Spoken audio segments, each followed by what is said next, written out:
So Q4 minus 0.3%, worse than expectations. It means that the UK economy did enter recession towards the end of last year, but just double checking that there weren't any revisions to the Q3 data. That's when the economy shrank by 0.1%. Well, what does that mean? It means that we've met the technical definition of a recession. It means we've had 2 quarters in which the economy contracted.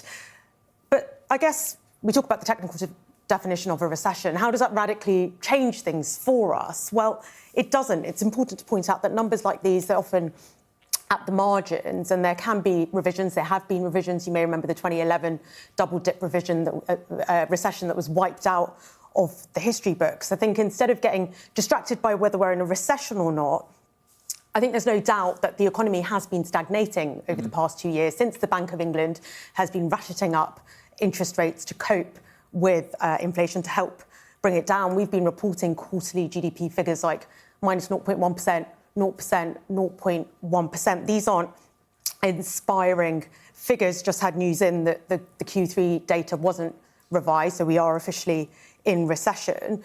And we've seen the effects of all of this: falling living standards, rising mortgage costs, rising rents, people dipping into their savings. In many ways, it's not telling us more than what we already know. But nevertheless, it's deeply embarrassing for Rishi Sunak. Remember, he came in, his role was to steady the ship, to sort out the mess of his predecessor.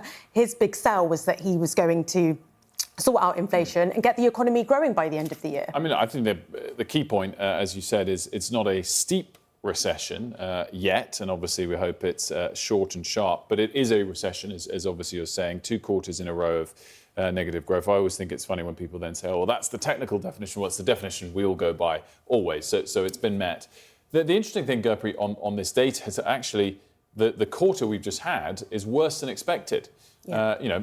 Yes, we're still talking about margins here, but negative 0.3% growth starts to put you into the realm of disappointing for just a 3-month period when the expectation was for negative 0.1%. And I guess the key from here will be if things uptick quite quickly in the months that of course, have followed at the start of this year. Yeah, I think if there's some good news in this, is that this recession, it's probably going to be a shallow one. Most economists are expecting it to be a shallow one. The general trend is that inflation has been coming down. We can expect the Bank of England in the next few months to start cutting interest rates. That's all going to leave people with more money in their pockets, more money to spend in the economy. So hopefully we've turned a corner already, but figures like these, it points to 2 years of stagnation, still questions for the Chancellor ahead of the budget about how he's really going to turbocharge growth in the UK economy. I mean, I do think the slight odd thing that comes from this is whether the worst data in the short term then leads policymakers to ease their policy a little bit more going forward. And I think you look at all the data of late, particularly that inflation data earlier in the week where inflation was a little bit lower than expected. You can probably say with some confidence at this point that we're not going to see further interest rate hikes, which is a factor itself in slowing down the economy.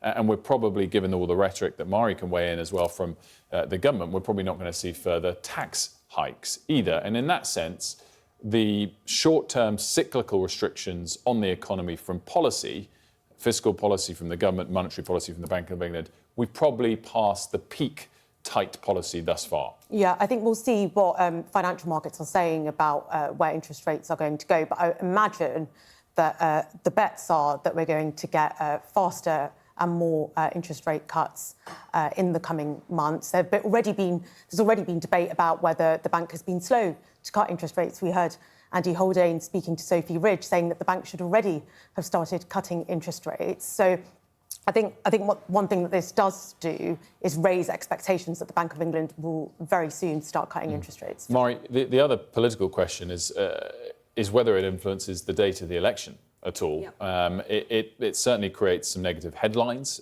for the government, a negative reality as well. It's not a headline from nowhere.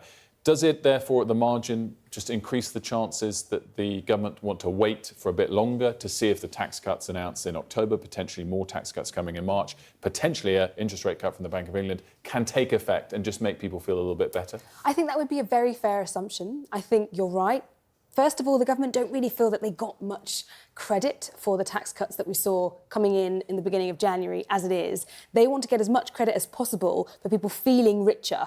And I think at the moment, going for a spring election, it's always possible, but I think going for a spring election could be slightly dangerous when, as you say, will people feel it yet? So I think interest rate cuts coming in will help mortgage and homeowners. I think then more tax cuts that we are expecting in the March budget, again, will make people feel maybe slightly, I wouldn't even say richer, but really just slightly less poor than people feel at the moment.